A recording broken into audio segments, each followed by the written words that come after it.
Friends, in this small presentation, I'm trying to develop what I call sociology of corona. We all know that we are passing through a bad phase of corona pandemic, and almost all countries of the world are affected by it more or less, and lakhs of people have died or are feared to die due to spread of coronavirus in the near future. WHO chief says that the worst is yet to come. And people from or intellectuals, academicians, activists from different walks of life are trying to contribute whatever they can towards mitigation or control of the virus. I, as a sociologist, make a small attempt to develop sociology of corona, or what I call corona sociology in short.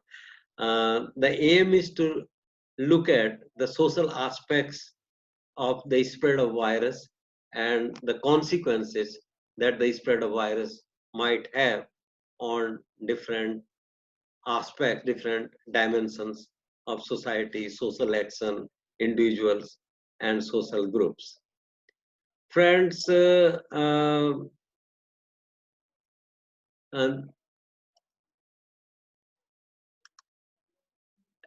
this corona sociology, as I call it, uh, must begin with a definition of epidemiology or the study of diseases. Social epidemiology, social study of diseases.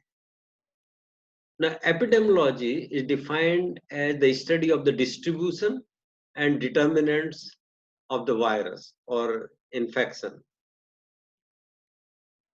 In this particular case, I can say this is the study of distribution and determinants of coronavirus cases, and there is a name. The aim is to control the viral spread in the world, in a country, or in a region. Corona, as you know, uh, has a fatality rate of about 2 to 3%, and the manifestations are fever, breathing trouble, chills, body ache, sore throat, and headache. Sociology is called a scientific discipline because sociological statements are made on the basis of verifiable data, empirical data, facts, observations, surveys, longitudinal studies, panel data, and so on. But in building sociology of corona, at this moment, we have a handicap that we lack data, except on certain aspects of the virus like age, sex, and comorbidity. Comorbidity is defined as uh, morbidity produced by other factors along with the infection of corona. And these conditions might include cardiovascular conditions, type 2 diabetes, cancer, respiratory disorders, etc. They become particularly important because the fatality rate of coronavirus is particularly high at older ages, and older ages are also the ages at which impact of chronic disorders like these cardiovascular, cancer, diabetes is more. Yet we can say something about, not that because we lack data so sociologists remain silent. We can say something. We can say something like, I can say something on the basis of literature on social epidemiology, newspaper reports, statements issued by political leaders, the ruling party as well as from opposition parties, anecdotes, media analysis, and informal data from friends and relatives as key informants. During lockdown period, we have nothing else to do except to talk to friends and relatives on phone. And when we talk to them, we get various kinds of narratives of corona. and we can analyze them.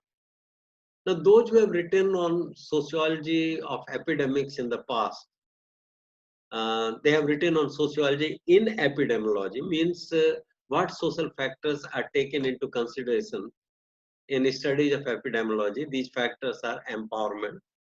I'm not explaining them because I want to restrict this presentation to 13-14 minutes only. But you understand, those who have some basic familiarity with sociological concepts understand them well.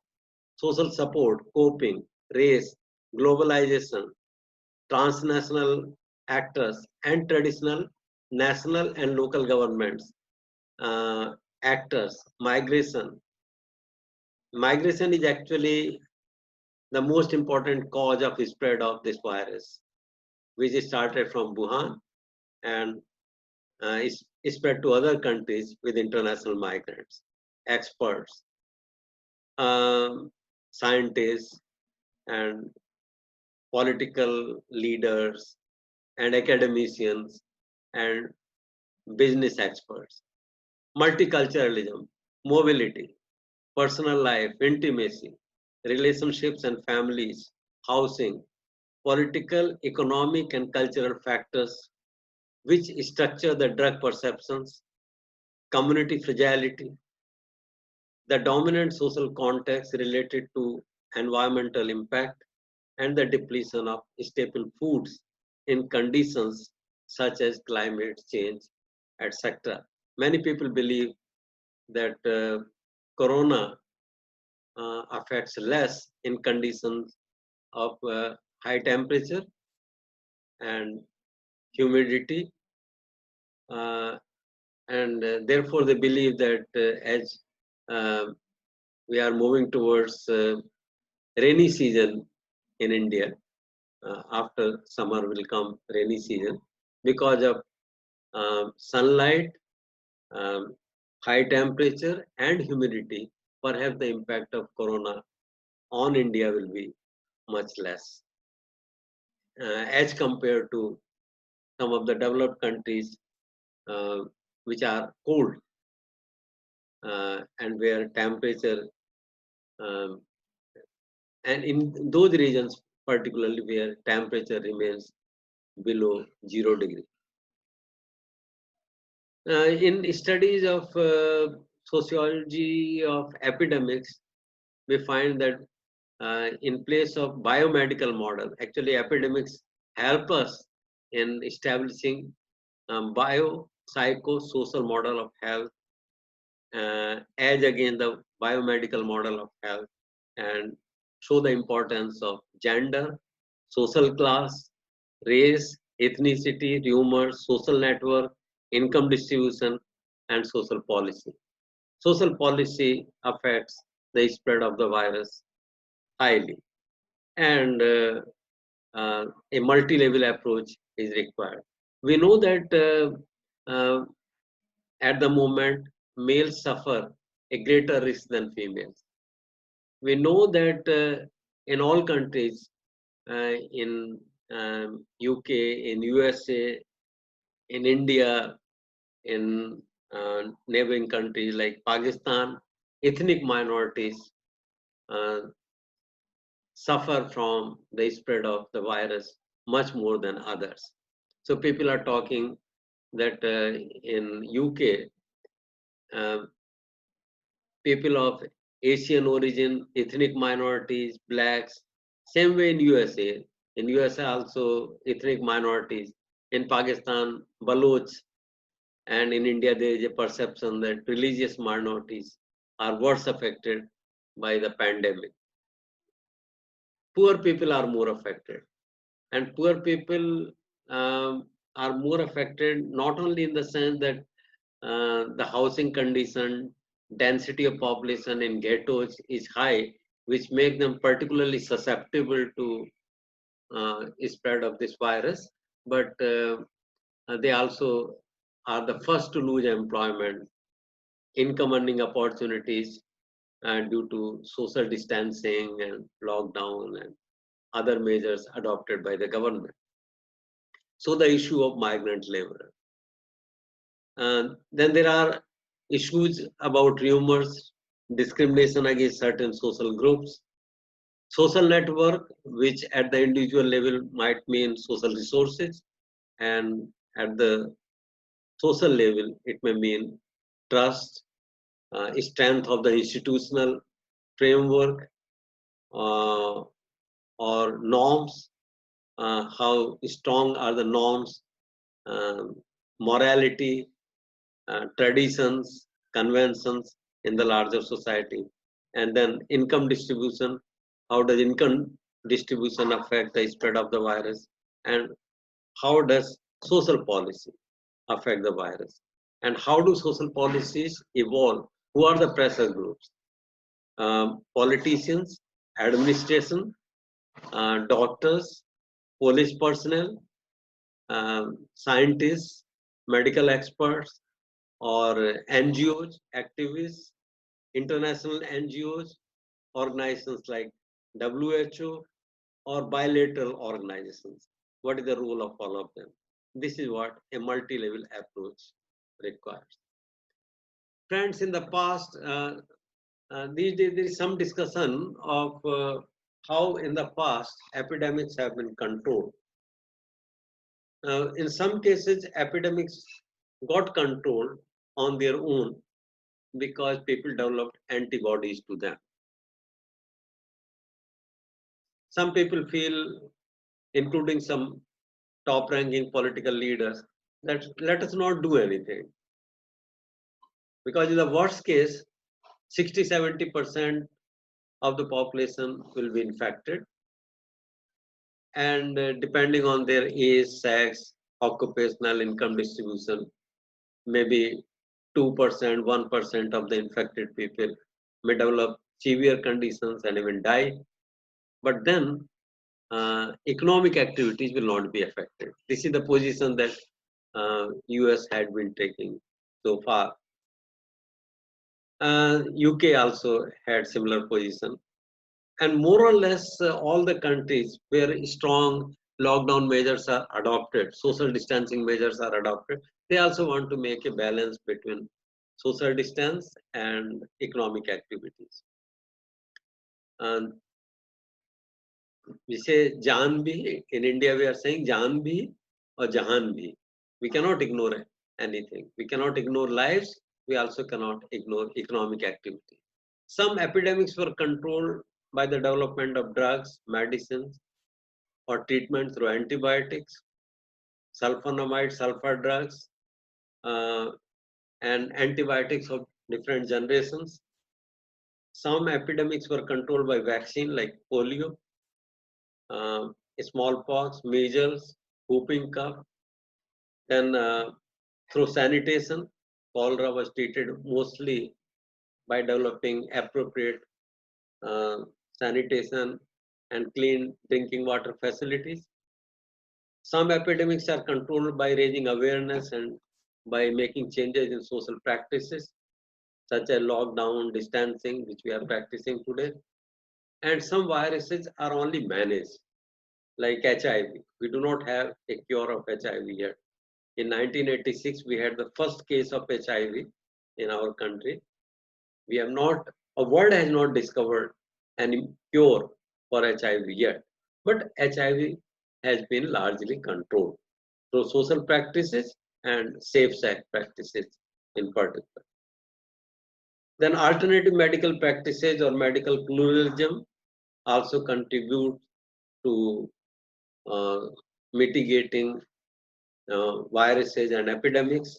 And Ministry of Ayush in India is already suggesting so many herbal and Ayurvedic and yoga remedies.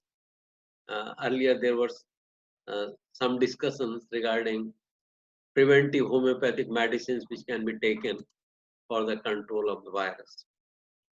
Now, friends, sociology helps in exploring how does an epidemic not only destroys life, but also destroy the economic basis of the country, production and distribution of essential items as well as non-essential items. It has already affected in a worse manner the production and distribution of non-essential items. As time passes, even agricultural and industrial essential items may be affected. There is a fear of recession all over the world. India is no exception to this. There are short and long-term effects on individuals, social groups, and larger society, which are economic, political, and psychological.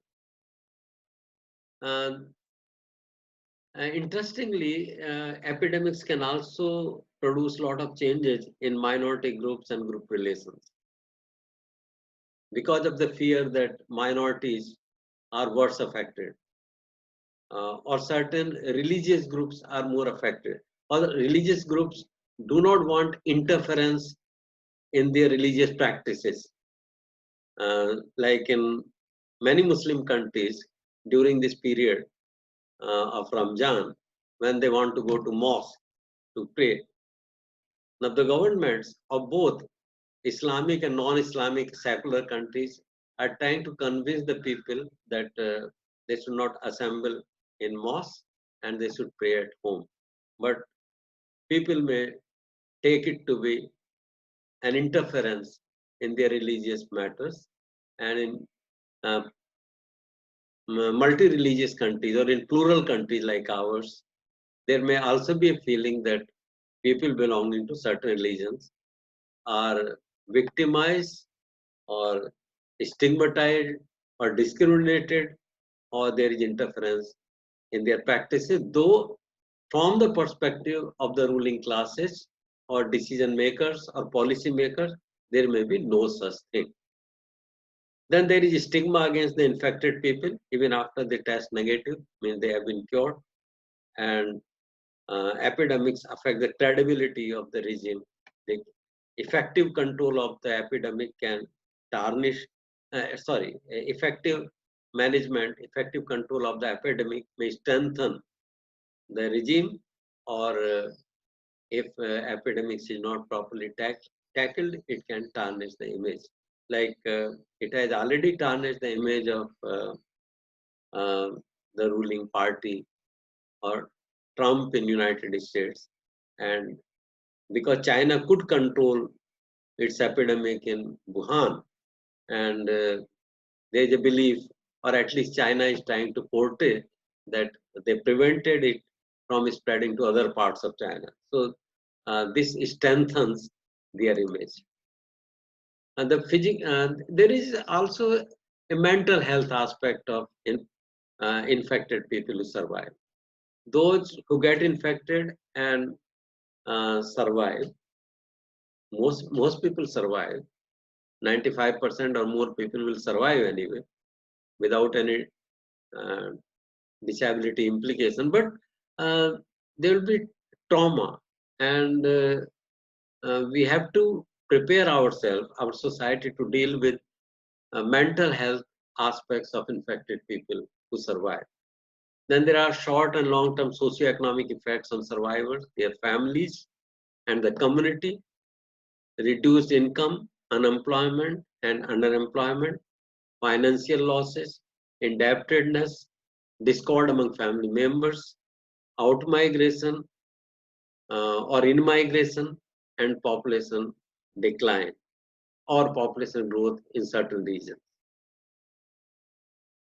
Epidemics also affect the state of residents in the neighboring communities. I mean, communities which are close to those affected by the virus. The virus is not equally distributed in all the regions and in all the states. In our country, right now, it has affected some states more than others. Like Maharashtra is affected more. Like Punjab, Haryana, Jammu and Kashmir, and states of the Northeast, Bihar, Odisha, they are affected less. So, but it does not mean that the impact or consequences of the virus will be confined only to those states where incidence or prevalence of coronavirus is more. It is also going to affect uh, the psychological, the economic, the political, the uh, social relationships aspect, group relationships aspects of the community which are close to them. Something happens in Delhi. Delhi is also one of the worst affected uh, regions of the country. So if something goes wrong in Delhi, it is unlikely that Punjab and Haryana or UP border, Noida or Ghaziabad will remain unaffected. And also the strength of community bonds and recovery. It can promote community bonds and it can weaken community bonds. At the end, I wish to say that we must convince, as sociologists, we must convince our policymakers, our experts in Ministry of Health and other important ministries to collect sentinel surveillance data, high quality data on spread of corona so that we can properly theorize and study the social determinants of corona and also the social consequences so that we can distinguish between uh, consequences which have to be managed and consequences uh, which must be prevented because they are the worst consequences and consequences which need to be promoted. So we have to develop appropriate policies to deal with the impact of corona in the future. And for this, operational research is greatly needed. So first data, then hypothesis, then falsification or corroboration of those hypotheses. This is how sociological theories are going to develop. So thank you very much, friends. Uh, this is what I wanted to say about sociology of corona. And this is a small presentation. Maybe if I can get some data, some good quality data on corona, then I will come back and tell you more or build more on sociology of corona in the future. Thank you once again.